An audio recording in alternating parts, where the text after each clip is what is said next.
Start, सबका ध्यान board की तरफ।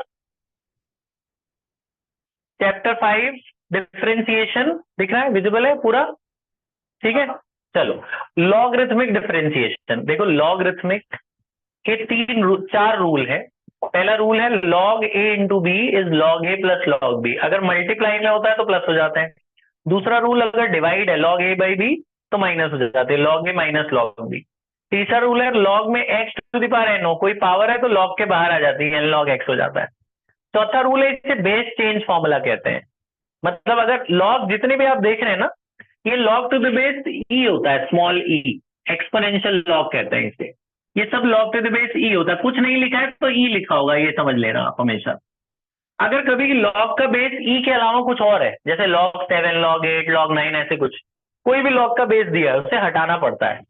तो उसे हटाने के लिए ये प्रॉपर्टी है, लॉग ए डिवाइडेड बाई जो उसका बेस है लॉग बी।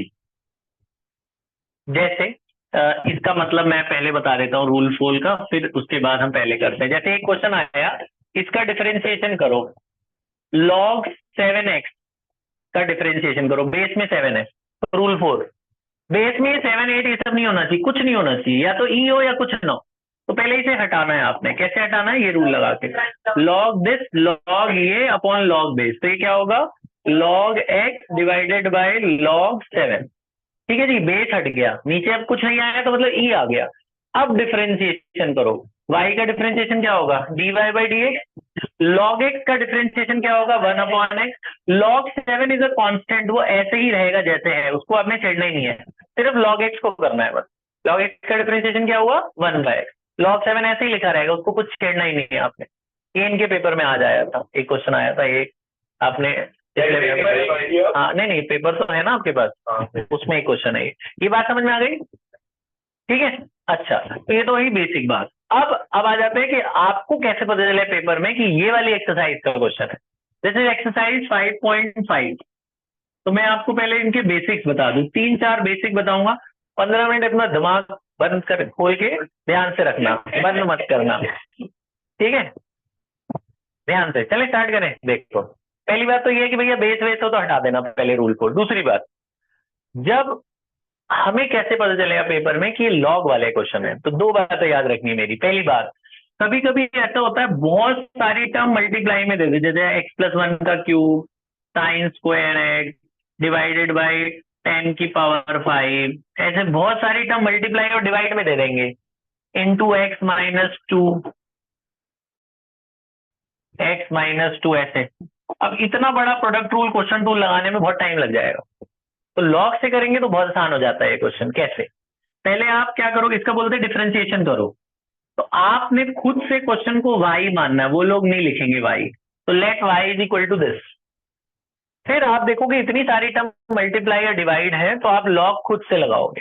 तो आप लिखोगे टेकिंग लॉग बोथ साइड। तो मैं लॉग ले रहा हूं, यहां भी लॉग लगा रहा हूं, RHS में भी लॉग। RHS में जब आप लॉग लगाओगे तो पहला और दूसरा तीसरा तीनों रूल लगाएंगे एक साथ। देखो क्या, जितनी टर्म मल्टीप्लाई वाली है सब प्लस हो जाएंगी, और जो डिवाइड वाली है सब माइनस हो जाएंगी। मतलब कैसा होगा, लॉग x+1 का क्यूब प्लस लॉग साइन का स्क्वायर है, minus log 10⁵ minus log x-2। ये बात समझ में आई। देखा, एक लाइन में आ गए, सब सब प्लस माइनस में आ गए, सारे हट गए। क्या करा, जो ऊपर वाले मल्टीप्लाई वाले थे वो क्या हो गए, प्लस, और जो डिवाइड वाले वो क्या हो गए, माइनस। क्या हुआ, लॉग पहला प्लस लॉग दूसरा माइनस लॉग तीसरा माइनस लॉग चौथा। ऊपर वाले प्लस हो जाएंगे और नीचे वाले क्या हो जाएंगे, माइनस। पहला और दूसरा रूल लग गया। अब तीसरा रूल भी इसी स्टेप में लगा दो। तीसरा रूल कहता है पावर लॉग के बाहर ले आओ। अगर लॉग के अंदर कोई पावर हो तो वो n बाहर आ जाएगा। यहाँ आपको लॉग के अंदर दिख रही है पावर 3, हटा दो इसे। तो आप इस 3 को हटा दो, ये 3 गायब कर दो यहाँ से। तो यहाँ से मैंने ये 3 को गायब कर दिया, कहाँ लाऊंगा मैं, बाहर।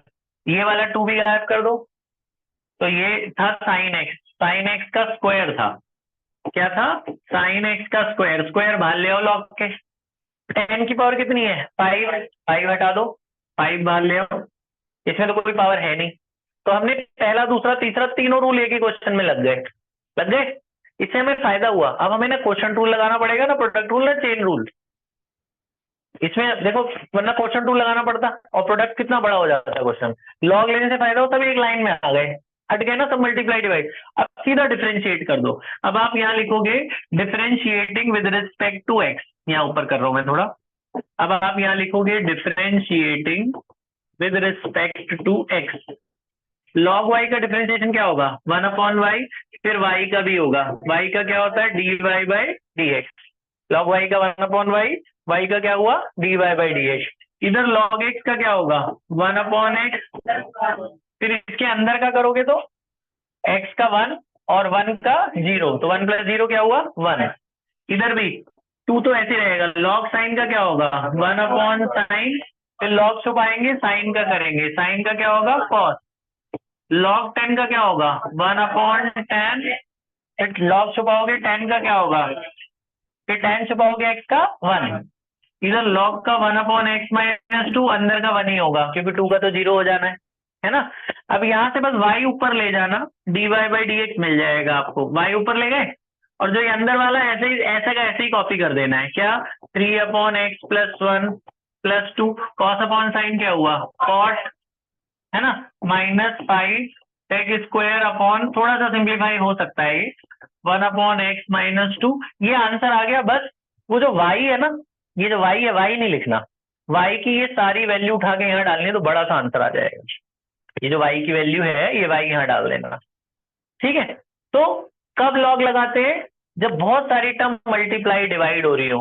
कभी कभी क्या होता है, इन पे ऐसे पूरे पे रूट लगा देते हैं, तो रूट से नहीं डरना, स्क्वायरिंग कर दो, यहाँ y² आ जाएगा, इसका रूट हट जाएगा। तो जब लॉग लोगे, यहाँ लॉग पे y² है तो स्क्वायर बाहर नहीं आ जाएगा, पावर बाहर आ जाएगा, क्या हो जाएगा, 2 log y। ठीक है, रूट आए, स्क्वायरिंग करके रूट हटा दें। तो पहली बात ये है, 3 बातें बताऊंगा मैं आपको, 3 बातें याद रखना। आज 3 बातों पे क्वेश्चन करेंगे। पहली बात समझ में आ गई, बहुत सारी टर्म मल्टीप्लाई डिवाइड तो लॉग लेना है। दूसरी बात मैंने आपको उस दिन बताया था, फिर से बता रहा हूं। दूसरी बात यह है कि जब वेरिएबल की पावर वेरिएबल हो तो लॉग लेते हैं। एक्स की पावर एक्स नहीं होनी चाहिए। एक्स की पावर अगर 4, 5, 6 है तो तुम इसका डिफरेंशिएशन कर लेते हैं ना, 4x3।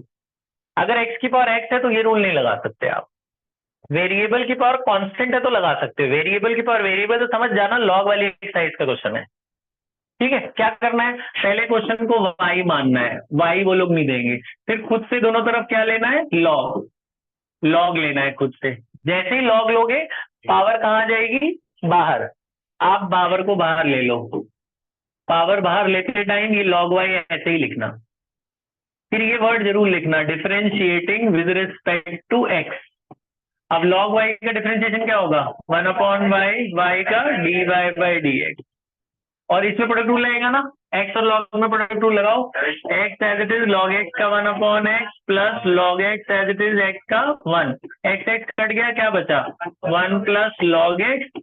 यहाँ का y ऊपर चला आएगा तो y तो लिखना नहीं है, y की वैल्यू डाल दो। y की वैल्यू क्या है, x की पावर x 1 + log x। तो ये आपका आंसर आ गया, dy/dx की वैल्यू आ गई। तो 2 बातें हो गई। पहली बात, बहुत सारी टर्म मल्टीप्लाई डिवाइड हो, लॉग ले लो, आसान हो जाता है। दूसरी बात, वेरिएबल की पावर वेरिएबल है, लॉग ले लो, पावर बाहर आ जाती है। ठीक है, फिर उसके बाद डिफरेंशिएशन कर दो, प्रोडक्ट रूल लग जाएगा। तीसरी बात, और सबसे इंपॉर्टेंट बात ये है, तीसरी बात सबसे इंपॉर्टेंट, ये आती है पेपर में। अभी ऐसा होगा, जैसे ये दे दिया भैया sin x की पावर x और tan x की पावर cos x। अब 2 टर्म आ जाएंगी, वेरिएबल की पावर वेरिएबल, और बीच में प्लस या माइनस होगा। तो एक गलती नहीं करनी है। वो गलती क्या है, देखो हर बार मना करता हूं मैं, फिर भी ना 100 में से 2-3 बच्चे वो गलती कर ही देते हैं। अब वो 2-3 बच्चे आप ना हो 100 में से। देखो वो क्या है, बच्चे क्या करते हैं, देखो पहली गलती, वो वही मत करना जो मैं बताने जा रहा हूँ। अब पहले y ले लेते हैं। अच्छा, उनको ये पता चल जाता है लॉग वाला क्वेश्चन है क्योंकि x की पावर x है, तो वो क्या करते हैं, लॉग लगा देते हैं। मतलब वो ऐसे लिख देते हैं, देखो ना जरा गलती देखना उनकी, लॉग लगा दिया, लॉग sin x की power x, log tan x की पावर cos x। ये गलत है।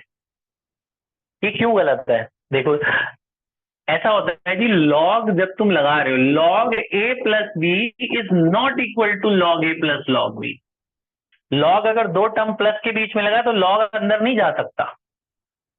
इसमें ये गलती करी बच्चे ने कि जब तुम लॉग लगाओगे तो लॉग तो एक बार यहां लिखोगे और एक ही बार यहां लिखोगे ना बाहर। एक बार यहां लॉग लगाओगे, एक बार यहां लॉग लगाओगे। बच्चा क्या करा, लॉग अंदर ले गया बच्चा, लॉग इसके साथ भी लगा दिया, लॉग उसके साथ। ये गलती कर दी ना उसने, लॉग अंदर ले गया वो, तो ये गलती। तो टीचर क्या करेगा, जैसे तुमने देखेगा वो दो बार लॉग लॉग लिख रखा है, वो आगे पढ़ेगा ही नहीं, वहीं काट देगा। तो इसलिए आपको टीचर को काटने का मौका देना ही नहीं है। ठीक है, तो आपने क्या करना है, ध्यान इधर बोर्ड की तरफ। तो आपने क्या करना है, क्वेश्चन को यू, सुनो ध्यान से सुनना, जब दो टर्म प्लस या माइनस में हो, सीरियस ध्यान, जब दो टर्म प्लस या माइनस में हो तभी ये करना है जो मैं बताने जा रहा हूं। तो आप इसे u और v मान के करोगे, डायरेक्ट लॉग मत लेना। क्या करना, पहले को u मान लेना और दूसरे को v मान लेना। पहले को u, अच्छा हो सकता है तीन टर्म आ जाए, तो एक u, एक v, एक w। इसका अलग सॉल्व करेंगे, इसको अलग सॉल्व करेंगे, बाद में दोनों के आंसर को ऐड कर देंगे। अच्छा अकेला है तो लॉग ले सकते हो, अब लॉग लेना। अब ध्यान से सुनना, यहां से लॉग लिया मैंने, पेशेंस, ध्यान बोर्ड की तरफ, कंसंट्रेशन। सुनो, हमने दोनों तरफ लॉग लिया, लॉग लेते ही क्या हुआ, पावर बाहर आ जाएगी, तो यहां से x बाहर आ जाएगा। जिनके पेपर में आ रहा है वही ध्यान नहीं लगा पा रहे। देखो बेटे रिजल्ट में टीचर भी करेंगी। इधर देख ले, इधर इधर ध्यान, इधर बोर्ड की तरफ। हाँ चलो सुनो, बोर्ड की तरफ ध्यान। अरे यार हेलो, एक मिनट मैं क्लास में भी करता हूँ, बार बार चार बार आ गया। देखो ध्यान बोर्ड की तरफ, आपने दोनों तरफ लॉग लगाया, पावर लॉग से बाहर आ गई। यहां तक बात समझ में आई? एक और गलती करते हैं बच्चे, यहाँ पे पावर बाहर लेते हैं और इधर डिफरेंशिएशन कर देते हैं। डिफरेंशिएशन करना है तो दोनों तरफ करो, वरना मत करो। तो मैंने दोनों तरफ लॉग लिया, पावर लॉग के बाहर आई, फिर यहाँ क्या लिखते हैं, differentiating with respect to x. Log u का क्या होगा, 1/u। जैसे लॉग वाई का 1/y, ऐसे लॉग यू का क्या होगा, 1/u। फिर लॉग छुपाएंगे, यू का होगा, यू का क्या होगा, du/dx। इसमें अब देखो x एक है और लॉग साइन एक है, वो ये लॉग का एंगल है, इसमें प्रोडक्ट रूल लगेगा x में और लॉग में। तो ये u और ये दूसरा वाला v, प्रोडक्ट रूल पता है। तो फर्स्ट एज इट इज रहा, x एज इट इज रहा, लॉग का क्या हुआ 1/sin, फिर लॉग छुपाएंगे, साइन एक्स का क्या होगा कॉस एक्स, फिर साइन छुपाएंगे x का 1। उनको दिक्कत हो रही थी जो चेन रूल में थे नहीं, कोई नहीं मैं बता दूंगा, ध्यान से देखना। प्लस पहले हमने पहला एज इट इज रखा, दूसरा कर दिया, प्लस अब log sine x as it is रहेगा, log sine x as it is, x का क्या होगा 1, तो हो गया एक्स, कॉस अपॉन साइन क्या हुआ cot x, plus log sine x. ये बात समझ में आई? यहां से आपका u ऊपर चला जाएगा, ये du/dx आ गया, u की वैल्यू डाल देंगे। ये बात समझ में आई? हमने लॉग लिया, दोनों तरफ डिफरेंशिएशन किया, du/dx आ गया, काम खत्म। अब उधर भी लॉग लो, लॉग लोगे आप, tan x की पावर कितनी है cos x। आप चाहो तो इसी स्टेप में पावर बाहर ला सकते हो, तो cos x बाहर ले लो, cos x बाहर, यहाँ क्या हो गया log tan x, पावर बाहर आ गई, यहाँ पे क्या बच गया log v। यहाँ तक ठीक है? अब वो लिखोगे, क्या लिखना है, differentiating with respect to x, with respect to x, log v का क्या होगा 1/v, v का dv/dx, जैसे y का dy/dx ऐसे v का भी होगा dv/dx। यहाँ u का हुआ था ना du/dx, तो यहाँ log v का 1/v, log छुपा के v का dv/dx। अब cos और log में प्रोडक्ट रूल लगेगा, है ना, तो cos x ऐसे ही रहा, log का क्या होगा 1/tan x, log छुपाएंगे tan का sec² x, x का 1, प्लस log tan x ऐसे ही रहेगा, दिख रहा है ये, दिख रहा है, और log tan x ऐसे रहेगा, cos का होगा, तो ब्रैकेट में रखना माइनस साइन है, क्योंकि बीच में मल्टीप्लाई है। बच्चा अगर ब्रैकेट नहीं लगाएगा तो लगेगा दोनों माइनस है, बीच में मल्टीप्लाई है ना, ये माइनस बाहर ले आना यहाँ तक ठीक है। तो यहां से बेटा dv/dx आ गया, यहां से dv/dx आ गया, dv/dx की वैल्यू आ गई, ये dv/dx कितना आ गया, ठीक है। तो यहां तक ठीक है, यहाँ से ये v ऊपर ले जाना, v ऊपर गया तो ये हो गया cos x upon tan x।